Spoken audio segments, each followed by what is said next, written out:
Pemirsa, Subdit Reserse Kriminal Umum Polda Metro Jaya menangkap puluhan pendemo yang diduga akan beraksi anarkis di sekitar gedung DPR. Dari tangan pendemo, polisi mengamankan belasan botol yang diduga akan dijadikan bom Molotov.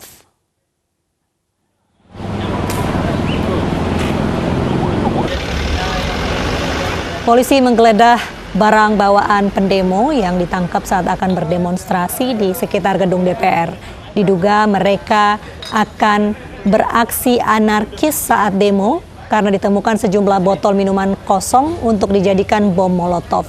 Pendemo yang ditangkap rencananya berdemonstrasi menolak pengesahan RUU Cipta Kerja.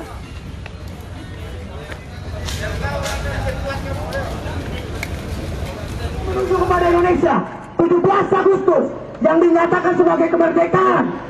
Sementara ratusan mahasiswa yang tergabung dalam sejumlah badan eksekutif mahasiswa berunjuk rasa di depan gedung DPR Jalan Gerbang Pemuda Senayan, Jakarta. Dalam aksinya, mereka menyuarakan penolakan pembahasan Undang-Undang Cipta Kerja atau RUU Omnibus Law. Massa meminta polisi yang berjaga untuk membuka jalan yang berpagar kawat berduri agar bisa mendekat ke gedung DPR. Sebagai bentuk kekecewaan, massa membakar ban bekas di jalan. Dan bagi pihak swasta, untuk itu aku menyatakan 16 banyak nyawa. Warga bersama buruh Kota Makassar, Sulawesi Selatan berunjuk rasa menolak rancangan Undang-Undang Omnibus Law di depan kantor DPRD Provinsi Sulawesi Selatan. Sementara di Dompu, Nusa Tenggara Barat, mahasiswa yang menolak RUU Omnibus Law merusak fasilitas kantor DPRD Kabupaten Dompu, Nusa Tenggara Barat. Bahwa hari ini kami dari Unjuk rasa merupakan bentuk kekhawatiran demonstran jika nantinya pemerintah resmi menetapkan Undang-Undang Omnibus Law Cipta Kerja yang akan menyengsarakan buruh. Hal ini karena tidak adanya regulasi undang-undang yang mengatur pelaku usaha. Ada beberapa poin penting dalam RUU Omnibus Law Cipta Kerja.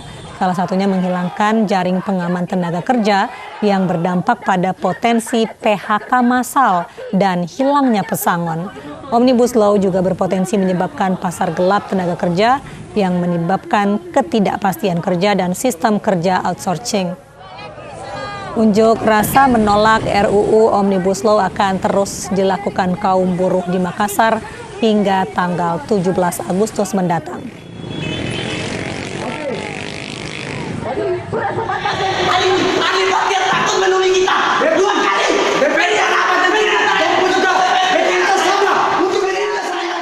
Sementara itu tidak ditemui Ketua DPRD Kabupaten Dompu, sejumlah mahasiswa yang menolak Undang-Undang Omnibus Law merusak fasilitas di kantor DPRD Kabupaten Dompu, Nusa Tenggara Barat.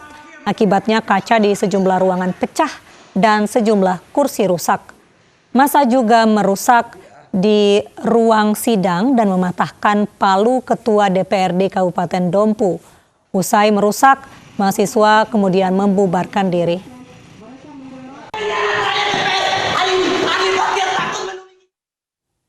Kita beralih ke informasi di mana 2 orang tewas dalam kecelakaan yang melibatkan 3 truk di Tol Purbalenyi, Purwakarta, Jawa Barat pagi tadi.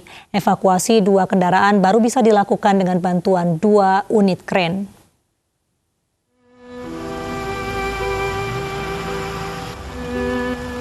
Proses evakuasi truk yang terlibat kecelakaan beruntun di ruas tol Purbalenyi, Purwakarta, Jawa Barat berlangsung alot. Petugas menggunakan 2 unit kren untuk mengangkat 2 kendaraan ini. Evakuasi memakan waktu 2 jam.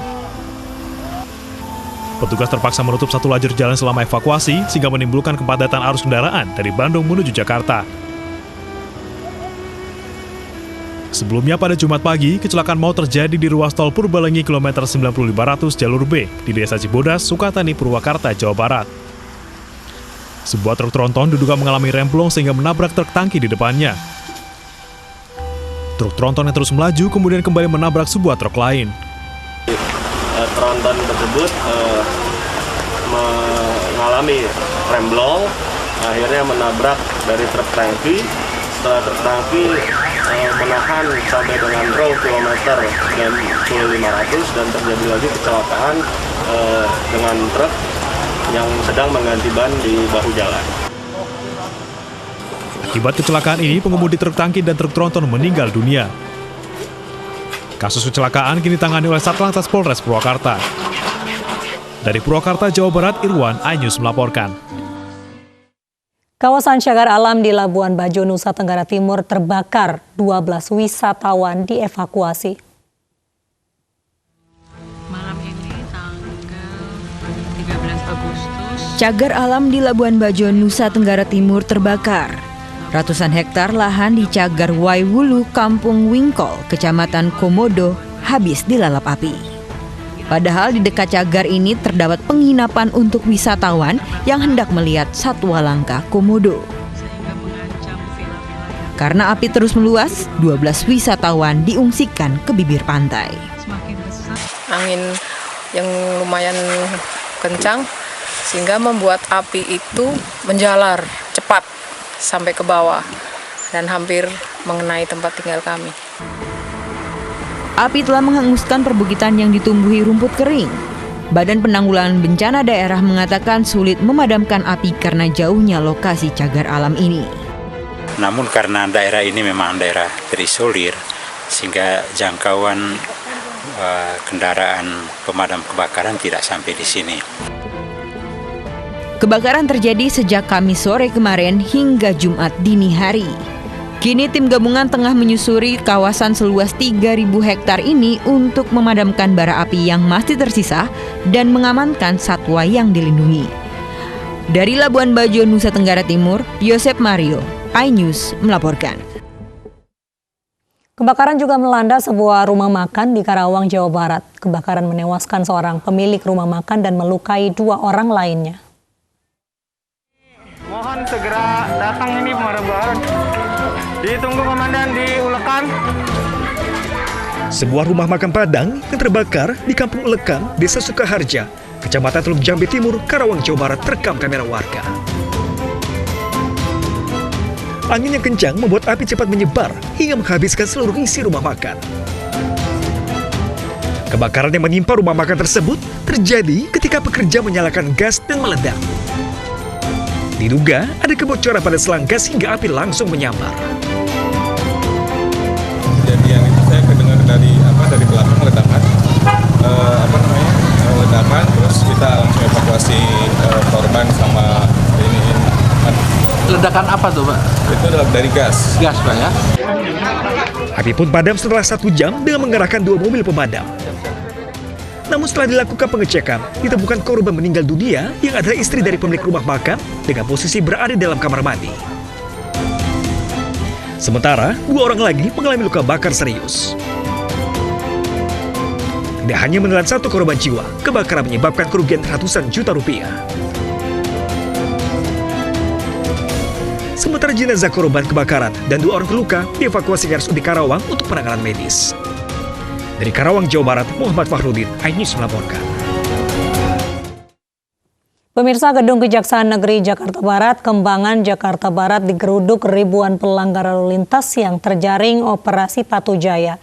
Minimnya sosialisasi terkait kepengurusan berkas tilang secara daring mengakibatkan antrian panjang hingga keluar gedung.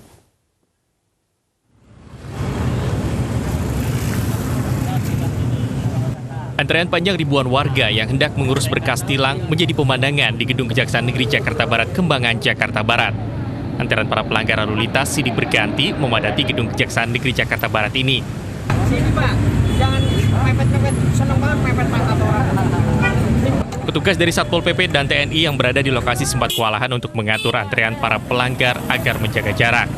Sebagian besar pelanggar lalu lintas ditilang saat pasca operasi Patu Jaya. Meski diimbau mengurus berkas tilang secara online, namun masih banyak masyarakat yang tidak mengetahuinya. Gimana lagi? Gue pengennya lewat pos aja. Pengen lewat pos? Gampang apa online gitu. Tapi nggak ngerti. Iya. Dan nggak bisa juga bukanya.